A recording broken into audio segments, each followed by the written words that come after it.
você precisa fazer para ser mais rápido, para você conseguir fazer quem você ama parar de beber? Primeira coisa, tem que entender que a sua iniciativa, ela é o maior atalho, ela é a maior forma de você conseguir acelerar esse processo de quem você ama parar de beber. Mas a sua iniciativa feita do jeito certo, né? A sua intervenção, você agir de acordo com aquilo que você que está acontecendo, né? Você agir de acordo com esse problema que você está enxergando. Por quê? A primeira coisa que eu tenho que te dizer é o seguinte: o alcoolismo ele é uma doença, mas ele não é uma doença igual às outras, né? Não é igual quebrar o braço ou pegar uma dor de garganta. O alcoolismo é uma doença que afeta o cérebro. E ela afeta o cérebro, até por conta do o álcool em si, ele estimula, ele influencia o cérebro a se modificar em algumas partes relevantes. E o que acontece quando o álcool mexe com o cérebro? Ele faz a pessoa ter uma mudança da forma com a qual ela enxerga as coisas. É como se fosse um véu, é como se fosse um véu que fica na frente da pessoa. Quando ela está bebendo e o alcoolismo está ativo, ela tende a ter dificuldade de enxergar a necessidade de mudar.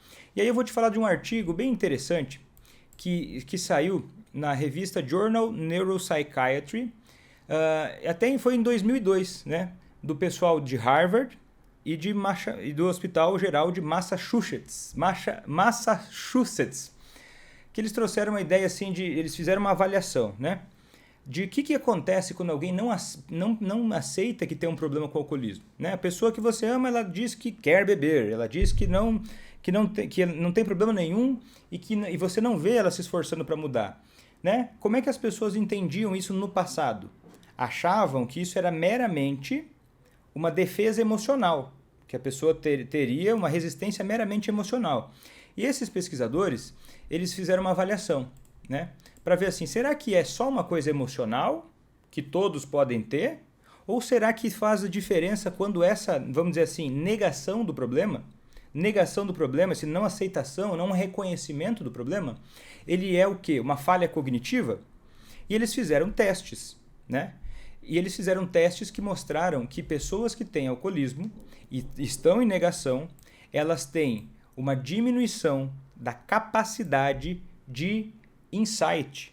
Ela tem uma diminuição da capacidade, ela tem uma incapacidade de integrar informações que estão disponíveis para ela, de um modo a tirar uma conclusão óbvia, né? Que pode envolver várias partes do cérebro, várias formas, vários tipos de funcionamento cerebral. Nesse estudo, inclusive, eles avaliaram vários testes cognitivos que tinham a ver principalmente com o lobo frontal no cérebro, que é responsável pelo planejamento, que é responsável por se dar conta e integrar as informações do ambiente e chegar numa conclusão. Então a pessoa fica como? Mais rígida e mais como se estivesse cega, realmente, para os problemas que estão acontecendo com ela. Então o que acontece? Essa dificuldade, esse déficit cognitivo, esse estudo mostrou que ele é o principal fator que leva uma pessoa a não querer mudar no alcoolismo. Quer dizer o quê? Ela não está com o poder, ela não está em condições de enxergar tudo o que está acontecendo com ela. Mas você que está fora, você enxerga. E aí o que acontece? Você acaba se frustrando e tentando explicar para essa pessoa, você precisa parar de beber. Só que não adianta, porque isso não entra na cabeça dele por causa do mecanismo que o álcool está gerando ali. É um problema de conexão que cria no cérebro entre algumas partes do córtex pré-frontal e da parte mais emocional do cérebro, o sistema límbico, né? Que a integração desses sistemas cerebrais faria uma pessoa conseguir se dar conta. Então o que acontece? Isso faz toda a diferença do mundo. Isso faz toda a diferença do mundo. Eu vou tirar os comentários porque, gente, o som está baixo e eu não sei arrumar. Já tentei de várias maneiras. E o que acontece? Isso é como se fosse um problema neurológico, tá? Eles fizeram uma associação, um paralelo, porque a gente tem dificuldade de perceber o que é uma lesão cerebral, né? Mas ao longo da história da medicina, a gente foi se dando conta de que algumas lesões cerebrais, a pessoa tinha um problema e ela não reconhecia que tinha esse problema. Vou te dar um exemplo. Tem gente que tem uma condição chamada de anosognosia, que é um nome para dizer que a pessoa ignora um problema que ela tem. Sabia que dependendo de onde que a pessoa tem, por exemplo, um derrame cerebral, né, tem um AVC, ela não mexe o braço esquerdo, por exemplo. E você pergunta para ela, como é que você está, fulano? E talvez a pessoa, dependendo de onde é esse acidente vascular do cérebro, a pessoa não diz que está tudo bem, nega, diz que não tem problema nenhum. Perguntar, você está com dificuldade de mexer os braços? Não estou com nenhuma dificuldade.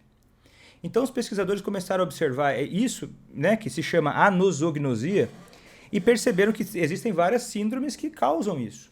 E mais recentemente a gente está percebendo também que o consumo de álcool, né, o alcoolismo em si, ele traz o quê? Um componente de anosognosia. A pessoa, por dificuldade de interpretação dessa conexão cerebral, ela tem mais dificuldade de enxergar a necessidade de mudança.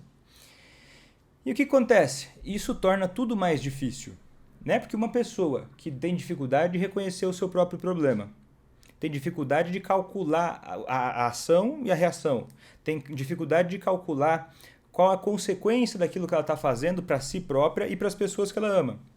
Então o que vai acontecer? Essa pessoa vai ter mais dificuldade de se interessar e se comprometer pela mudança que ela precisa. Porque esses são os dois elementos mais importantes para a mudança de qualquer coisa na vida, qualquer ser humano. É o interesse na mudança e o comprometimento. Porque com o interesse e com o comprometimento, a pessoa vai atrás. Ela vai buscar recurso, ela vai buscar se preparar, ela vai buscar auxílio se for necessário. Você está entendendo? E aí ela vai chegar no objetivo. Não tem como. Ninguém para uma pessoa que é comprometida, interessada e comprometida. Só que por conta dessa dificuldade de perceber por si só, é como se tivesse num incêndio. Imagina que você está na sua casa dormindo e de repente você começou a sentir um cheiro de fumaça. E aí você acorda e você vê que, poxa, teus filhos, tua esposa, teu marido, tá dormindo. E você vai fazer o quê? Você pode, letra A, sair correndo, né?